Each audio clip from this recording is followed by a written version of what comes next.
దయచేసి కూర్చోనండి.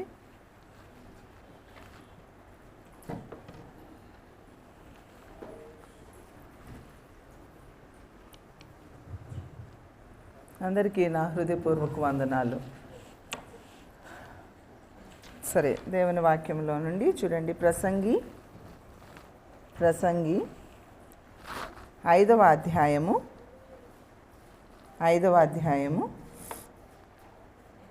మొదటి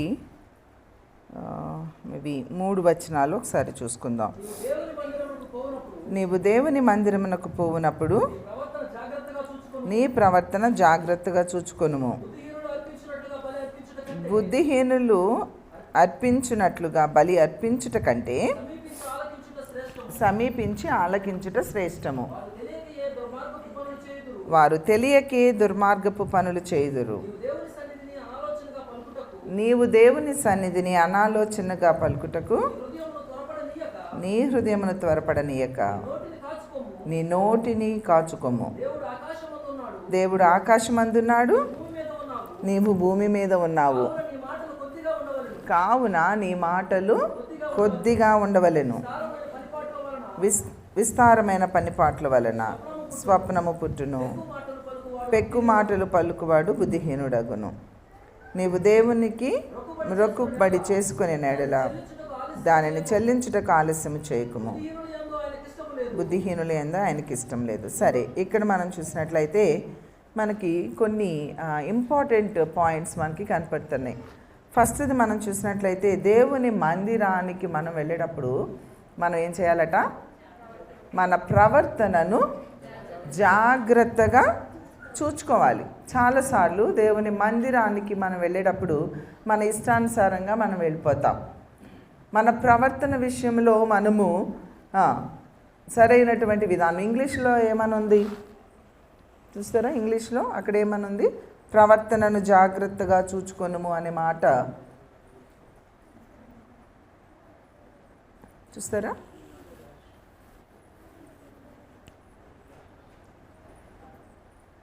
ఎంతసేపా?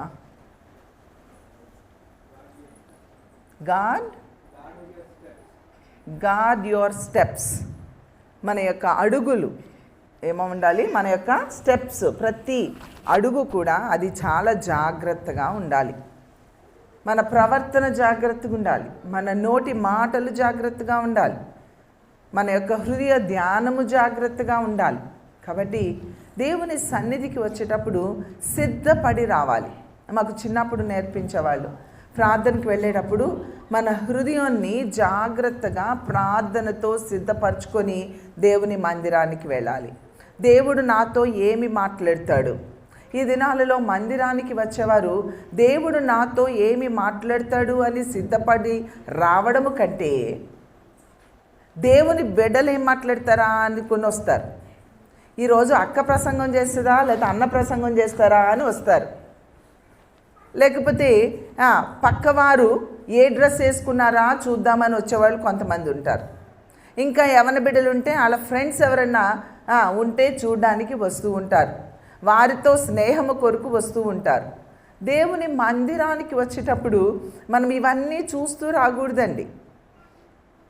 దేవుని మందిరంలోకి వచ్చే డాక్టర్ దగ్గరికి వెళ్ళేటప్పుడు ఎలా వెళ్తామండి? పక్క పేషెంట్ ఎట్లా వచ్చాడో చూడడానికి వెళ్తావా?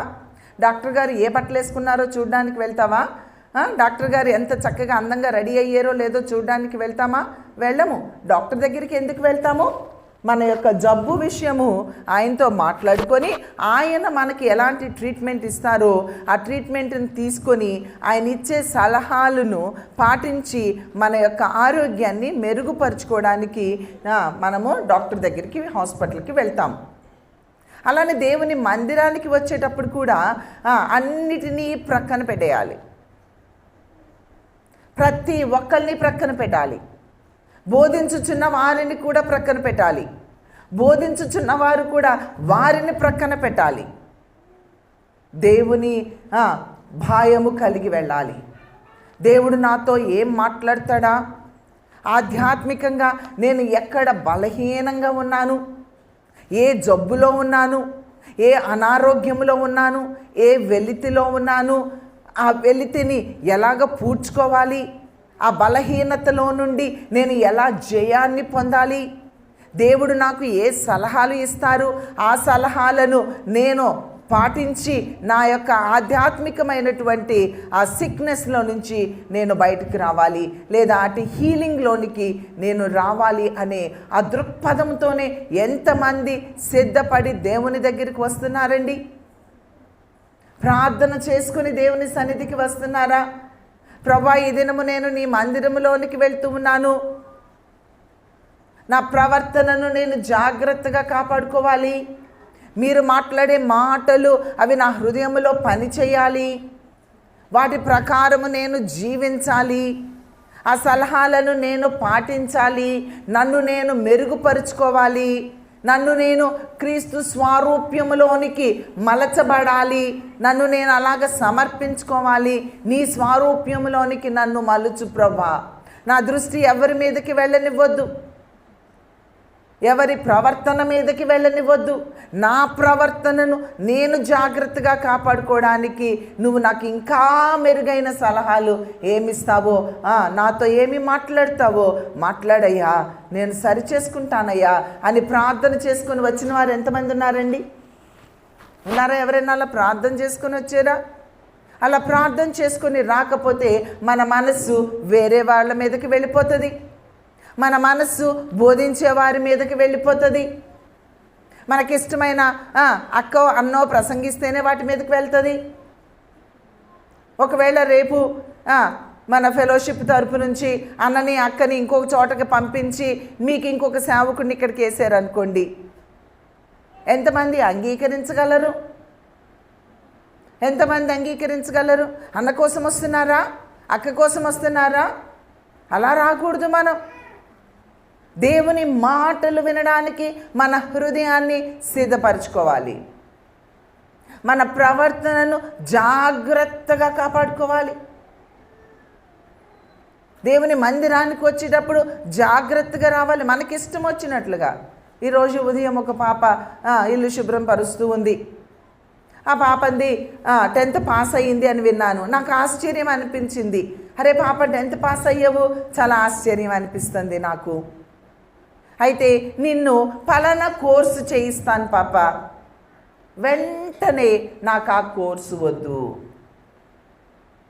అంటే తనలో ఏమి ఏలుబడి చేస్తుందండి? తన ఇష్టము ఏలుబడి చేస్తుంది. అప్పుడు నేను చెప్పాను, పాప, దేవుని బిడ్డలు నీకు ఒక సలహా ఇచ్చినప్పుడు ఆ సలహాని తీసుకోగలిగిన ఆత్మీయతలో నువ్వు ఉండాలి నాన్న. నా ఇష్టము చేస్తాను. నేను ఇంకా కొంతమంది బిడ్డల విషయంలో వాళ్ళు మాట వినరు అని నాకు తెలిసినప్పుడు, మనము చెప్పిన కోర్సు చేయమంటే చెయ్యరు అని తెలిసినప్పుడు, వారి నిర్ణయాలే వారు తీసుకుంటారు అనుకున్నప్పుడు నేను మౌనంగా ఉంటాను. కొంతమంది విషయాలలో మౌనంగా ఉంటాను. ఆధ్యాత్మికంగా మందిరానికి వచ్చే బిడ్డల విషయంలో చాలా వరకు నేను మౌనంగా ఉంటాను. ఎందుకు అంటే వీరు సలహాలు ఇస్తే యాక్సెప్ట్ చేయగలిగిన ఆత్మీయతలోనికి వీళ్ళు ఇంకా రాలేదు. అలాంటి వారి విషయం నేను జోక్యం కలిగించుకోను, కానీ ప్రార్థన మాత్రం చేస్తాను. ప్రభా, ఈ తమ్ముడు ఈ చెల్లి ఈ స్థితిలో ఉన్నారు, వారిని ఒక్కసారి జ్ఞాపకం చేసుకుంటావా? వారి ఆత్మీయత ఇంకా దేవుని మాట లేదా దేవుని బిడ్డల మాట వినే స్టేజ్కి రాలేదు కనుక, అలా మాట్లాడినందువల్ల వారు వినరు కనుక వారి గురించి ఒకటే మార్గం ఏంటి అంటే ప్రార్థన చేయడమే నా యొక్క కర్తవ్యము.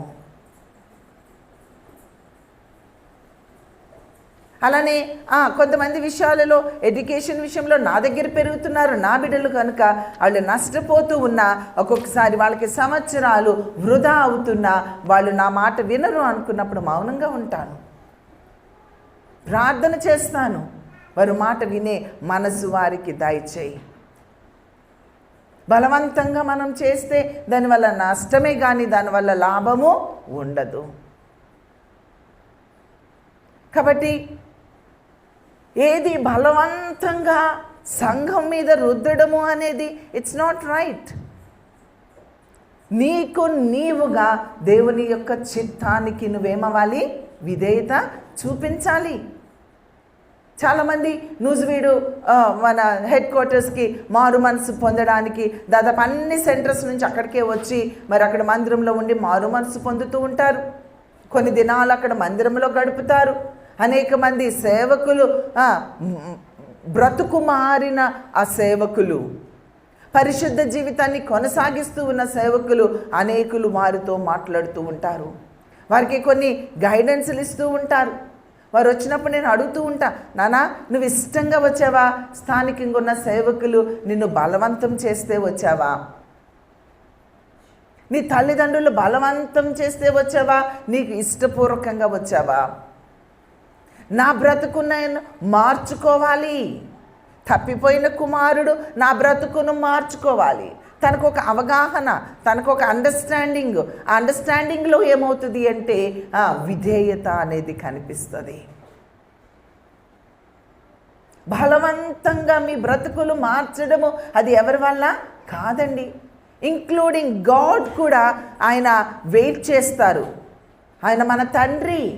నీకు బుద్ధి వచ్చే వరకు, అరే తప్పిపోయిన కుమారుడు పందులు తినే పొట్టు తింటూ ఉన్న పరిస్థితుల్లో కూడా తండ్రి వెతుక్కుంటూ వెళ్ళలేదు. తండ్రికి ముందు తెలీదా? తెలుసు కాబట్టే బ్రతిమలాడాడు. కానీ తను బుద్ధి కోల్పోయాడు కాబట్టి ఆ బుద్ధి కోల్పోయిన ఆ ఫలాలు తను పొందుకోవాలి. ఆ నష్టము తను పొందాలి. ఆ యొక్క బాధను అనుభవించాలి. అప్పుడు తనకేమొస్తుంది? బుద్ధి వస్తుంది. బుద్ధి వచ్చినప్పుడు తన మొదటి స్థితి తను జ్ఞాపకం చేసుకుంటాడు. తన తండ్రి స్థితి తను జ్ఞాపకం చేసుకుంటాడు. తన యొక్క ఉన్నత స్థితిని తను జ్ఞాపకం చేసుకొని తనంతట తాను తిరిగి వచ్చినప్పుడు మరలా ఎన్నడూ ఆ యొక్క పందుల పొట్టుకు తిరిగి వెళ్ళడు. మనము కూడా బలవంతంగా నీతో భక్తి చేయిస్తే తిరిగి మళ్ళీ పందుల పొట్టు దగ్గరికి వెళ్తాం. అందుకని నష్టపో, ఎంత నష్టపోతావో, కోల్పో, ఎంత కోల్పోతావో, ఎంత లోకాన్ని అనుభవించాలో అనుభవించు, పాపాన్ని అనుభవించాలో అనుభవించు, వ్యభిచారంలో ఉండాలా ఉండు, ఏం చేస్తావో చెయ్యి. కానీ నీ అంతటా నీకు దాని మీద అసహ్యత పుట్టినప్పుడు తండ్రి దగ్గరికి రా. అప్పుడు తండ్రి దగ్గరికి వెళ్తే మరలా ఎన్నడూ ఆ పాపం వైపు నువ్వేం చేయవు, తిరిగి కన్నెత్తి చూడవు. నీ ప్రవర్తన యందు నీవు జాగ్రత్తగా ఉండడం నువ్వు నేర్చుకో. దేవుని మందిరంలోనికి వెళ్ళేటప్పుడు ప్రభు నాతో మాట్లాడాలి అనే ఉద్దేశంతో ఇక్కడికి వచ్చినట్లయితే మన బ్రతుకులు ఏమవుతాయండి? మారతాయి. లేకపోతే మన బ్రతుకులు మారవు. బోధించే వాళ్ళకి పేర్లు పెడతావు, నీ ప్రక్కనున్న వారికి పేర్లు పెడతావు. నువ్వెప్పుడో ఆలస్యంగా వస్తావు, ముందు వచ్చి కష్టపడి అన్నీ సెట్ చేసి అన్నీ అమర్చి పెట్టిన వారిని వేలెత్తి చూపిస్తావు. ఇదేంటి ఇలా చేశారు, అదేంటి అలా చేశారు, ఓ అలా చేశారా, అయితే నువ్వు వచ్చి చెయ్యరాదు. అది చెయ్యు. కానీ చేసిన వారికి మాత్రము శ్రమపడి వారికి నీకున్నంత టాలెంట్ చేసిన వారికి లేదు. కానీ వాళ్ళకి ఆశ ఉందండి, ఆసక్తి ఉంది. అందుకే ముందు వచ్చి దేవుని కార్యాలలో పాలు పంపులు పొందుతున్నారు. వారికి ఎందుకు పేర్లు పెడతావు?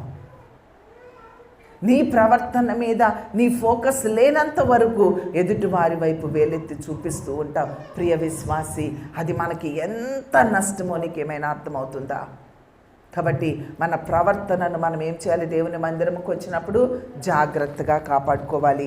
అలానే రెండో పాయింట్ మనం చూసినట్లయితే, బుద్ధిహీనులు అర్పించినట్లు బలి అర్పించుట కంటే సమీపించి ఆలకించుట శ్రేష్టము.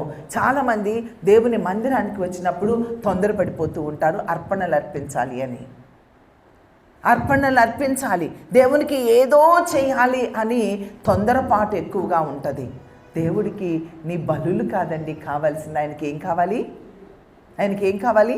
నీ హృదయము కావాలి. విరిగి నలిగిన హృదయము దేవునికి ఇష్టమైనటువంటి బలి. నువ్వు దేవుని సన్నిధికి వచ్చినప్పుడు నువ్వు ఏమి అర్పిస్తున్నావో, నువ్వు ఎంత అందంగా రెడీ అయ్యి వచ్చావో, ఎంత మంచి బట్టలు వేసుకొని వచ్చావో, ఎంత కానుక ఇస్తున్నావో, ఎంత దీర్ఘ ప్రార్థనలు చేస్తున్నావో, లేకపోతే వాక్యం చదువుతున్నావా, పాటలు పాడుతున్నావా, వాక్యం బోధిస్తున్నావా, ఇవన్నీ కాదండి. దేవుడు దృష్టించేది నీ యొక్క హృదయాన్ని.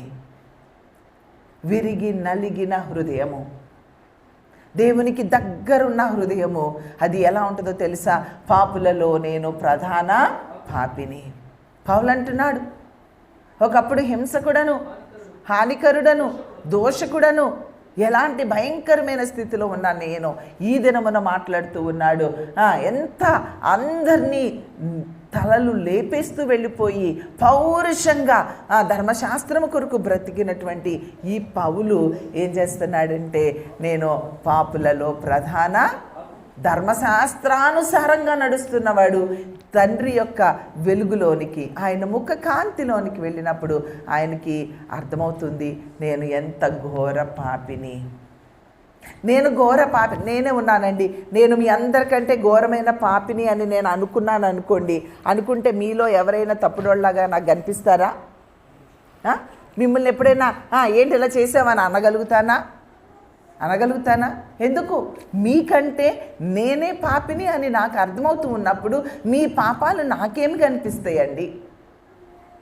నా పాపాలే నాకు కనిపిస్తాయి. ఈ రోజున ఎదుటి వ్యక్తి పాపాలు నీకు కనిపిస్తున్నాయి అంటే దాని అర్థం ఏంటో తెలుసా? You are not focusing on yourself. నీ ప్రవర్తన మీద నీ ఫోకస్ లేదు. ఎవరో ప్రవర్తన మీద నీ ఫోకస్ ఎందుకు ఉంటుంది?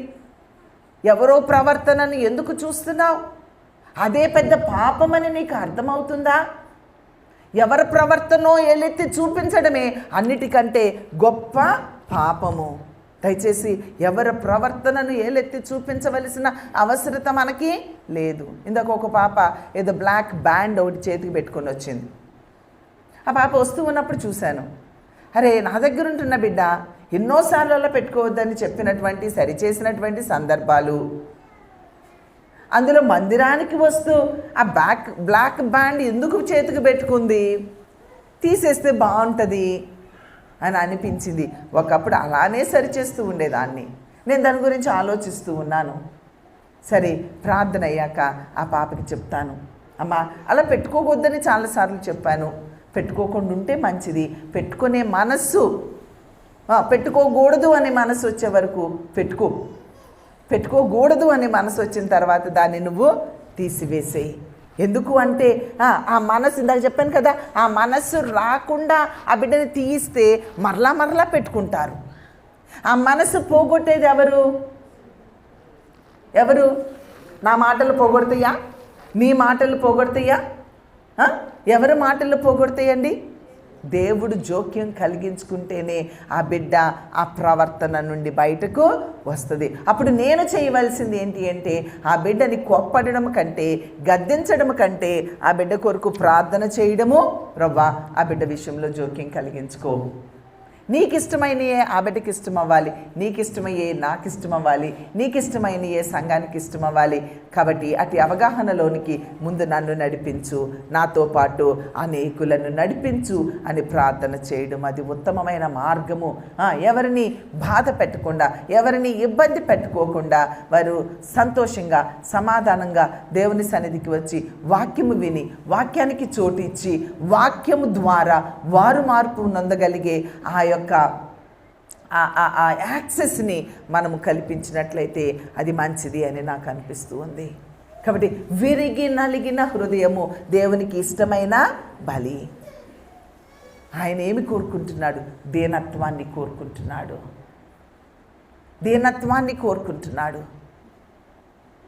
నేనే పాపులలో ప్రధాన పాపిని అనగలే ఆత్మీయతను కోరుకుంటున్నాడు. నేనా ఈ పని చేయడానికి అర్హత కలిగిన వ్యక్తిని కాదు. నా దేవునితో నేను పోల్చుకుంటే ఎక్కడ నిలబడి ఈ వాక్యాన్ని చెప్పడానికి నేను అర్హురాలను కాదు. ఈ పాట పాడడానికి నేను అర్హురాలను కాదు. ఈ మందిరాన్ని ఓడవడానికి నేను అర్హురాలను కాదు. ఈ చైర్స్ సెట్ చేయడానికి నేను అర్హురాలను కాదు. మనం ఏ పని చేస్తున్నా నేను అర్హురాలను కాదు.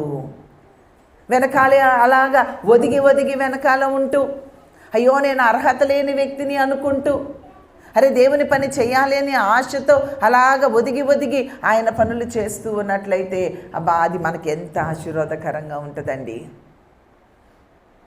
ఎంత ఆశీర్వాదకరంగా ఉంటుంది. ఆ వ్యక్తి కంటే నేనే బాగా పాట పాడతాను, ఆ వ్యక్తికి ఇచ్చారు, నాకు ఇవ్వలేదు. విరిగి నలిగిన హృదయమేనా ఇది? విరిగి నలిగిన హృదయమేనా ఇది? ఆ వ్యక్తి బాగా చదవట్లేదు, ఉత్తర ప్రత్యుత్తరాలు, నేనైతే బాగా తెలుగు చదువుతాను, ఆ వ్యక్తికి ఇచ్చారు. ఒక్కోసారి చదివినప్పుడు ఎన్నో పొరపాట్లు జరుగుతూ ఉంటాయి.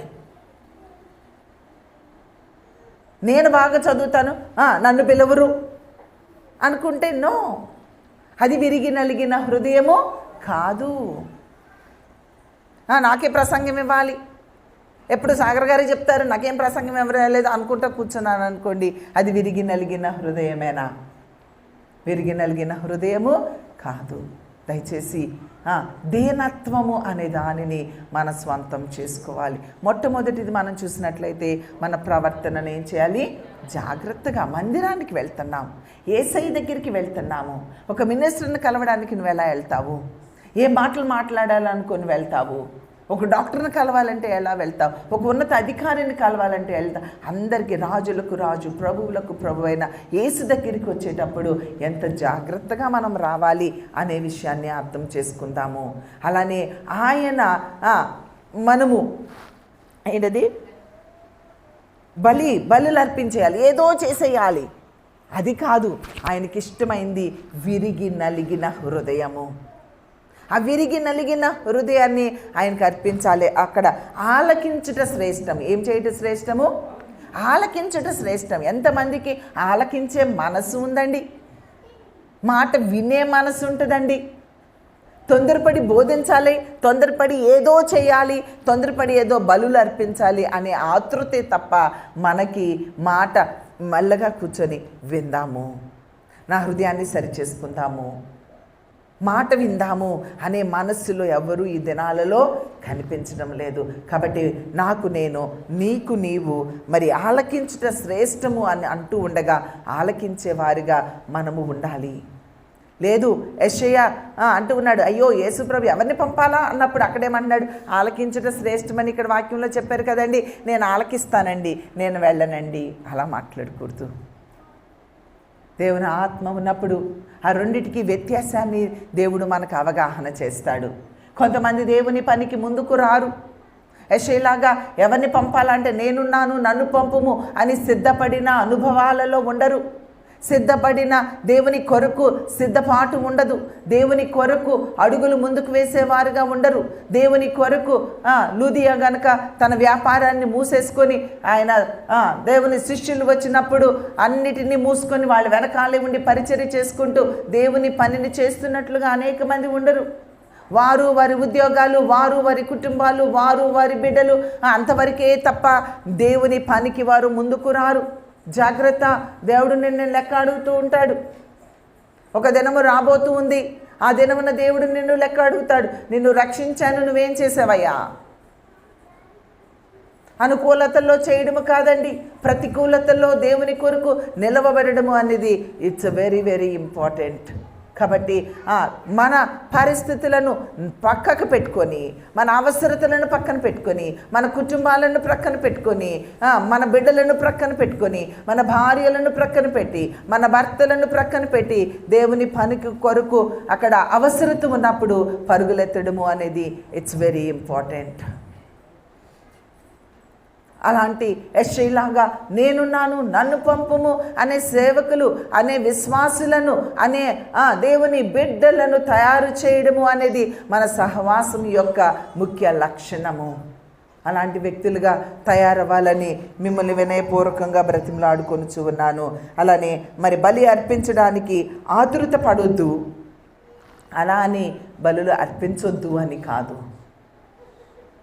నీ హృదయం సిద్ధపడకుండా, దేవుని కొరకు నీ హృదయము సిద్ధపడకుండా బలి అర్పించటం వల్ల దానివల్ల ప్రయోజనం ఉండదు అని జ్ఞాపకం చేసుకోనండి. 3వ పాయింట్గా మనం చూసినట్లయితే, నీవు దేవుని సన్నిధిని అనాలోచనగా పలుకుటకు నీ హృదయము త్వరపడనీయక నీ నోటిని.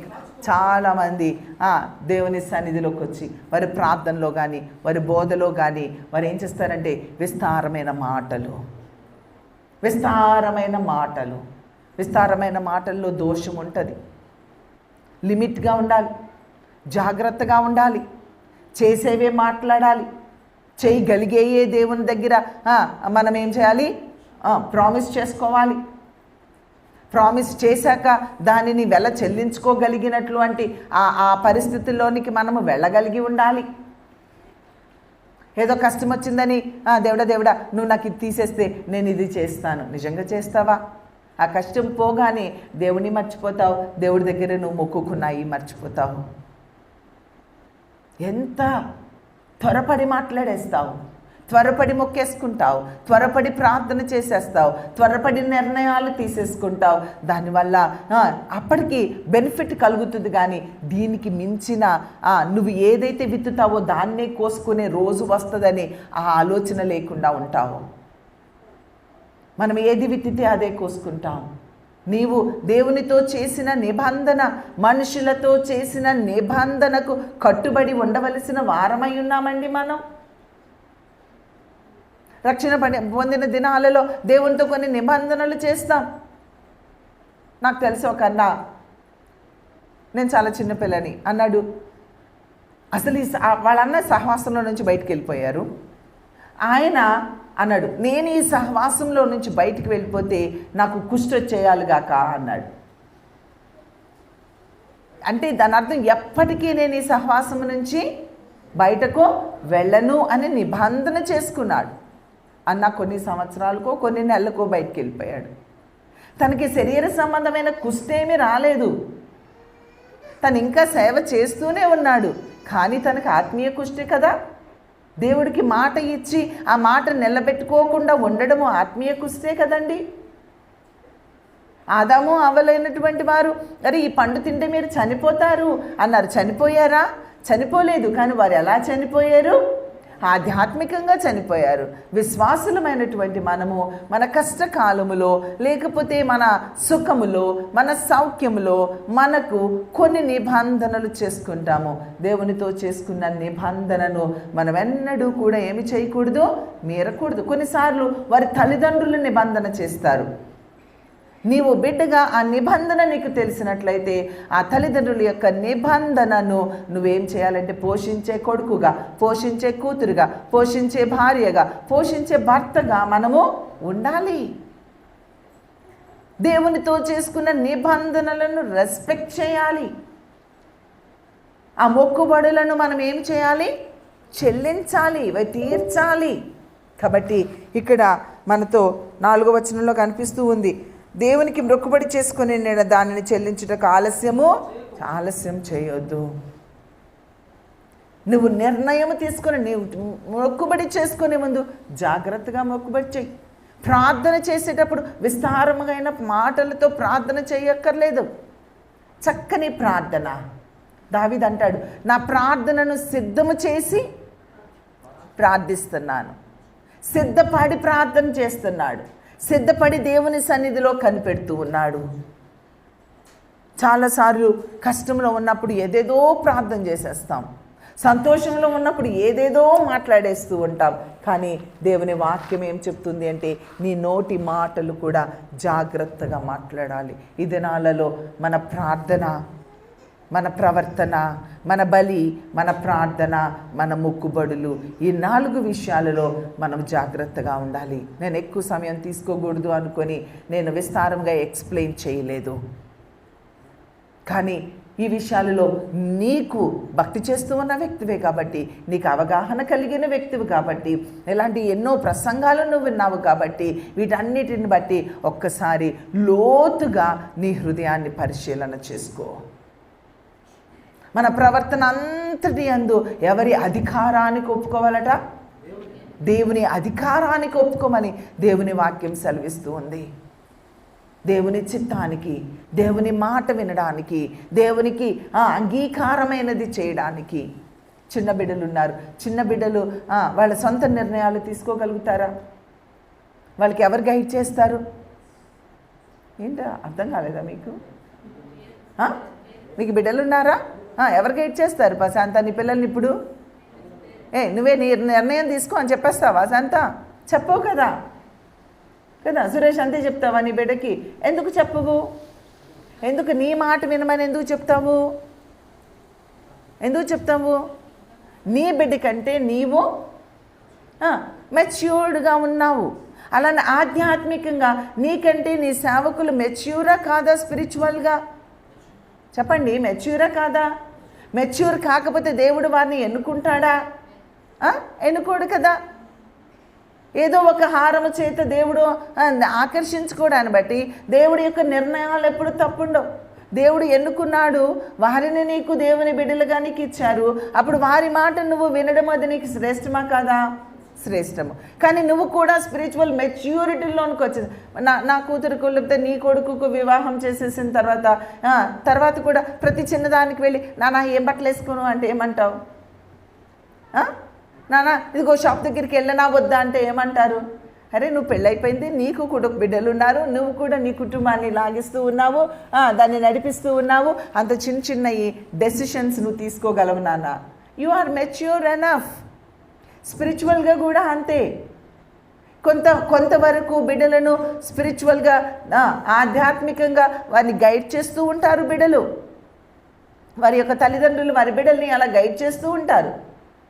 వాళ్ళు కూడా స్పిరిచువల్గా అయిపోయిన తర్వాత అలా వెళ్తూ ఉంటే, ఎస్ సురేష్ ఈ విషయంలో నీ నిర్ణయం తీసుకో, ప్రార్థన చెయ్యి, దేవుని మీద డిపెండ్ అవ్వు, దేవుడు నీకేం చెప్పాడో వచ్చి నాకు చెప్పు, నాకు దేవుడు చెప్పింది నీకు దేవుడు చెప్పింది ఒకటే అయితే there is one spirit is leading అస్.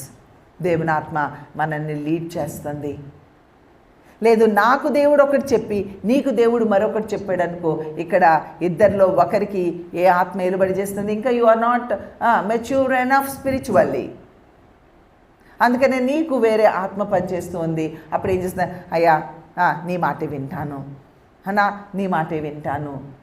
మరి ఏంటో నీది నాది రెండు డిఫరెంట్ యాంగిల్స్ కనిపిస్తున్నాయి. కాబట్టి నేనే స్పిరిచువల్గా చిన్నవాడిని చిన్నదానిని కాబట్టి నేను ఇక్కడ మరి టైం అయిపోతుంది, ఈ నిర్ణయం తీసుకోవాల్సిన సమయం కనుక మీ మాటే వింటాను. ఇలాంటి స్పిరిచువల్ మెచ్యూరిటీలోనికి మనం వస్తూ ఉన్నామా? రాలేకపోతూ ఉన్నాము. కాబట్టి దయచేసి ప్రియ సంగమా ఒక్కసారి ఆలోచించండి. Why can't we take away our will? మన ఇష్టాన్ని ప్రక్కన పెట్టి దేవుని చిత్తానికి, దేవుని బిడ్డల చిత్తానికి, వారి ఇష్టానికి, బాల్యంలో ఉన్నప్పుడు దేవుని బిడ్డల ఇష్టానికి, స్పిరిచువల్ మెచ్యూరిటీలోనికి వెళ్తూ ఉన్న కొలది వారి వ్యూస్ మన వ్యూస్ కలుపుకుంటూ దేవుని యొక్క విల్లులోనికి మనము వెళ్ళవలసిన వారుగా ఉన్నాం. కాబట్టి త్వరపడిపోయి మనము విస్తారంగా ఏదో హడావిడిగా బలులు అర్పించేసి హడావిడిగా మందసం పడిపోతుందని చెయ్యేస్తే ఏమైపోయాడు? ఎవరు? ఉజ్జా ఏమైపోయాడు కదా. తొందరపడద్దు. పడిపోవట్లేదా? పడిపోనిద్దామా? మందిరమే పాడైపోతుందిగా. అన్న అక్క మౌనంగా ఉన్నారు, నేను చెయ్యేసేస్తాలే. హెడ్ క్వార్టర్స్లో నాన్నగారు అమ్మగారు మౌనంగా ఉన్నారు, నేను చెయ్యేసేస్తానులే. No no no no no no మనము పడిపోతుంది, అయినా మనం చేయడానికి అర్హులము కాదు. తొందరపడొద్దు. దయచేసి మీ అందరికీ మనవి చేసేది, తొందరపడొద్దు. మీ ప్రవర్తన జాగ్రత్తగా కాపాడుకోండి. మీ ప్రవర్తన అంతటి యందు దేవునికి అధికారం ఇవ్వడానికి, అంటే ఆయన విల్కి, ఆయన ఇష్టానికి సమర్పించుకోవడానికి మనల్ని మనము సిద్ధపరచుకోవాలి. అలానే రెండవదిగా బలి అర్పించడము అనే విషయము జాగ్రత్తగా ఉండండి. వినడానికి మాట వినడానికి మనల్ని మనం సిద్ధపరచుకుంటే అది మనకి మేలు. అలానే తెలియక తొందరపడితే ఉజ్జా చేసినట్టు దుర్మార్గపు పనులు మనం చేస్తాం. ఏమైపోయిందండి పాపం ఉజ్జా పని? ఏమయ్యాడు చూసారా? జాగ్రత్త, తొందరపడొద్దు. మన పని మనం చేయాలి. మన హృదయాన్ని మనం జాగ్రత్తగా కాపాడుకోవాలి. మన యొక్క ప్రవర్తనను మనం జాగ్రత్తగా కాపాడుకోవాలి. ప్రార్థన చేసేటప్పుడు కూడా మన నోటి మాటలు జాగ్రత్తగా ఆలోచించి, ఎవరితో మాట్లాడుతున్నాం? మనం జీవము కలిగిన దేవునితో మాట్లాడుతున్నామండి. ఆషామాషగా మనుషులతో మాట్లాడట్లేదు. ప్రార్థన అంటే జీవము కలిగిన దేవునితో మాట్లాడుతున్నాం. కొంతమంది నిద్రపోదు అని మళ్ళీ ప్రార్థన చేస్తుంది. నిద్రపోవద్దు. నిద్రపోతూ ప్రార్థన చేయొద్దు. జాగ్రత్తగా ప్రార్థన చేయి. నీకు నిద్ర చాలపోతే నిద్రపో, ఇట్స్ ఓకే, దేవుడు అర్థం చేసుకుంటాడు. లేచి చక్కగా స్నానం చేసి లేదా చక్కగా బ్రష్ చేసుకొని దేవుని సన్నిధిలో భయముతో, భక్తితో, ప్రేమతో దేవుని దగ్గరికి వెళ్ళి చక్కని ప్రార్థన చేయి. సెన్స్లో ఉండి ప్రార్థన చేయి. ఆధ్యాత్మికమైన సెన్స్లో ఉండి, ఫిజికల్ సెన్స్లో ఉండి ప్రార్థన చేయి. ఆ తర్వాత ప్రార్థన చేశాక కొంచెం సేపు నువ్వు అడిగిన వాటికి దేవుని దగ్గర నుంచి జవాబును పొందుకోవడానికి వెయిట్ చేయి. మీలో ఎంతమంది కనిపెట్టేవారుగా ఉంటారు? దెబ్బ ప్రార్థన చేసి ఆమెన్ అని లేచి పరిగెత్తాలి, ఆమెన్ అనకముందు పరిగెత్తాలి. లేదు, ఆమెన్ అన్న తర్వాత దేవుడు నీతో మాట్లాడడానికి కొంచెం గ్యాప్ ఇవ్వు. Let him also speak to you. మన దేవుడు మాట్లాడే ఏదో అర్పణలు అర్పించేసి వచ్చేస్తే అలా కాదు. You are speaking to God, God also will speak to you. దేవుడు కూడా నీతో మాట్లాడతాడు. కాబట్టి వెయిట్ చేయండి. ప్రార్థన చేశాక కొంచెం సమయము మరలా కనిపెట్టండి. పావుగంట ప్రార్థన చేస్తే ఇంకో పావుగంట దేవుని సన్నిధిలో కనిపెట్టు.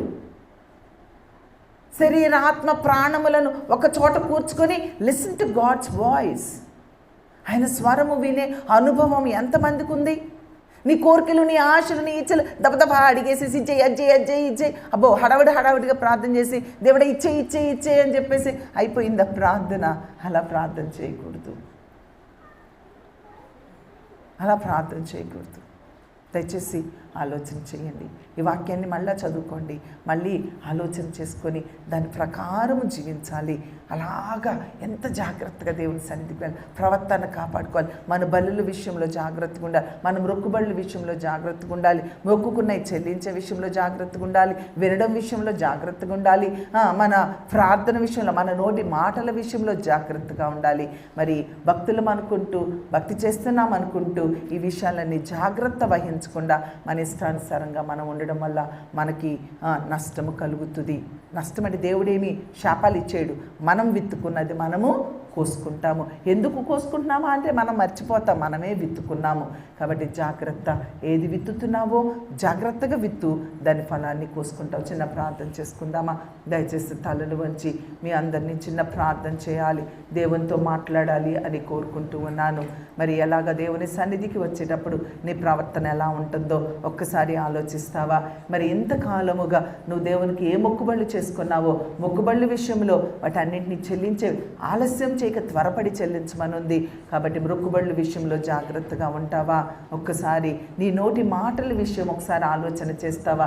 తొందరపడి ఏం మాట్లాడుతున్నావు? ఎదుటివారి విషయంలో తొందరపడి ఏం మాట్లాడుతున్నావు? దేవుని మందిరానికి వచ్చినప్పుడు తొందరపడి ఏమి చేస్తూ ఉన్నావో నీ నోటి మాటల విషయంలో ఒక్కసారి ఆలోచన చేసుకొని ఎక్కడైనా దేవునికి వ్యతిరేకంగా ఉంటే దేవా నన్ను క్షమించు అని చిన్న ప్రార్థన చేయగలవా?